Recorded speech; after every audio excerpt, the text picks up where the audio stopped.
प्रणाम। मैं परशुराम वंशज फूल सिंह। देखिए, कई दिनों से हम आप लोगों से बात कर रहे हैं, आपसे मिल भी रहे सोशल मीडिया के माध्यम से, और एक हमेशा निवेदन करते आए हैं कि कोई भी पड़ोस में भूखा न रहे। एक कोशिश जरूर कीजिए, और जब आप कोशिश करेंगे तो सफल भी होंगे। आज फिर मैं मानता हूं कि मेरी गलती है। शाम में गलती से मैंने फिर न्यूज चैनल लगा दिया कि जरा सा देखें आंकड़ा, क्योंकि आपको लोगों को पता है कि सबसे तेजी से जो कोरोना का आंकड़ा बढ़ रहा है वो महाराष्ट्र में और मुंबई में बढ़ रहा है, जहां आपका ये भाई रहता है। लेकिन मैं पहले भी कहा था कि जकर नाथ भोलेनाथ वो अनाथ कैसे होए। हर हर महादेव। तब छोटी सी जिंदगी है ही, तो क्यों नहीं कुछ लोगों का आशीर्वाद लेके काम किया जाए। शाम में जब मैं सोचा कि आज फिर से थोड़ा सा न्यूज देखता हूं अभी क्या आंकड़ा आया है, फिर वही डरावनी बात। ओवैसी कुछ बोल रहा है, सोनिया जी कुछ बोल रही हैं। ये जो लगता है ना हैदराबाद वाला जो ओवैसी है ना, हमको लगता है इसका इलाज बहुत जरूरी है। मतलब मोदी जी अच्छा करें तब भी वो बोलेगा ही बोलेगा, जबकि सबको पता है कि नरेंद्र मोदी जी वही काम करते हैं जो देश हित की बात होती है, लेकिन वो कुछ बोलेगा।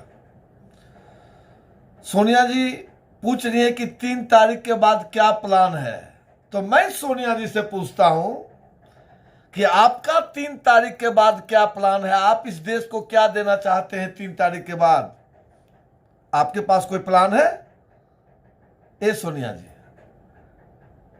ऐसे ही देश बहुत परेशान है। हम तो बार बार कल भी रिक्वेस्ट किए थे, ये जो हमारे एबीपी वाले हैं, आज तक वाले हैं, भाई बहुत अच्छा न्यूज आप चलाते हैं। मैं तो भारत सरकार से, नरेंद्र मोदी जी से ये मांग करता हूं कि 1 महीना के लिए जो चैनल है ना, प्राइवेट चैनल, इसको बंद कर दीजिए और दूरदर्शन समाचार दिखलाइए।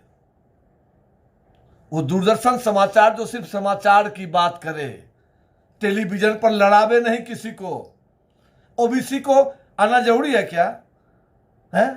अगर इसके लिए वो आता कि नहीं, मैं चाहता हूं कि मैं अपनी पार्टी की तरफ से इतना राशन देना चाहता हूं, गरीब लोगों का कोई व्यवस्था करना चाहता हूं, तो बात समझ में भी आएगी। वो तो जब भी आता है तो उटपटांग बातें करता है, हमेशा देश विरोधी बातें करता है। वो संविधान की बातें करता है। जब बचोगे तब न संविधान, जब बचोगे ही नहीं तो संविधान कैसे? कैसा संविधान? ओवैसी जी मत बांटिए इस देश को, देश बहुत परेशान है। अभी ये सब चर्चा मत कीजिए। मैंने कई बार कहा कि राजनीति कर लीजिएगा बाद में, कोरोना खत्म होने के बाद, तो फिर तो आप वैसा ही करेंगे। कीजिए ना, खूब कीजिए, अभी मत कीजिए, वरना ये देश आपको माफ नहीं करेगा। अरे सोनिया गांधी जी, अगर कुछ नहीं कीजिएगा ना, तो हमारे यहां एक कहावत है कि जब बहू रूठ जाती है ना तो मैके चली जाती है। तो जाइए ना, थोड़ा इटली घूम के आइए, समझ में आ जाएगा कि आज आप अपने ससुराल में सुरक्षित हैं कि अपने नैहर में जाके सुरक्षित होंगे, ये आपको समझ में आ जाएगा। मत बांटिए देश को। आप एक बहुत बड़ी पार्टी, क्या सब कुछ है सोनिया जी, अब मत कीजिए सब, ये राजनीति मत कीजिए। लोग भूखे मर रहा है, कभी आपने पूछा किसी से है? कहीं किसी को 5 किलो चावल या 5 किलो आटा भिजवाया है आपने, आपके कांग्रेस पार्टी ने? कुछ भी। मैं हमेशा कहता आ रहा हूं, आज भी कहता आ रहा हूं, अगर इस कोरोना काल में नरेंद्र मोदी जी जैसे प्रधानमंत्री नहीं होते हमारे देश के ना, तो आज आपकी क्या स्थिति होती आप समझ भी नहीं सकते हैं, समझ भी नहीं सकते। इसलिए तो मैं बोलता हूं ना, हमेशा बोलता हूं,